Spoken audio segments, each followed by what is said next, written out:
Hey guys, it's Sophie from SafeFood Pro. Today I'm going to teach you how to use SafeFood Pro on your mobile or tablet.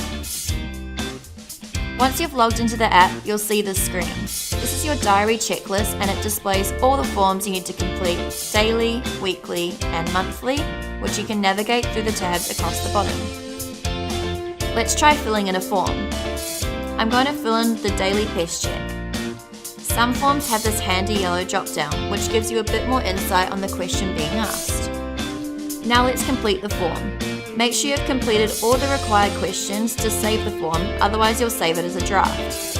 If you need to leave any notes, click the blue note in the bottom left corner. You can attach a note to a form here. Or, if you need to alert someone about the form, you can send it straight to their email by clicking the mail button in the top right corner. Now that that's done, we can save the form.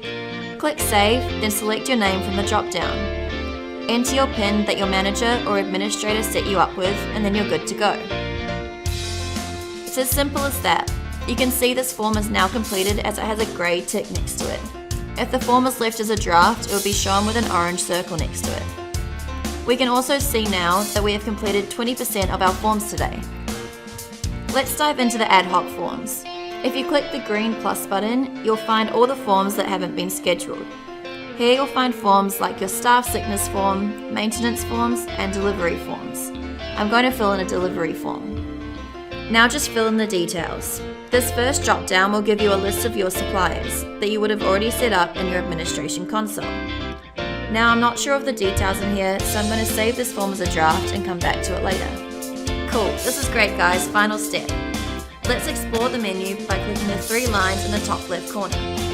This is where you'll find things like your messages sent from an admin or other users, saved forms, and resources that you can view or complete. I'm going to dive into the Saved Forms section. This shows you all of your completed forms for the past month. You can also filter to find a form by searching for the form here, or selecting the form category.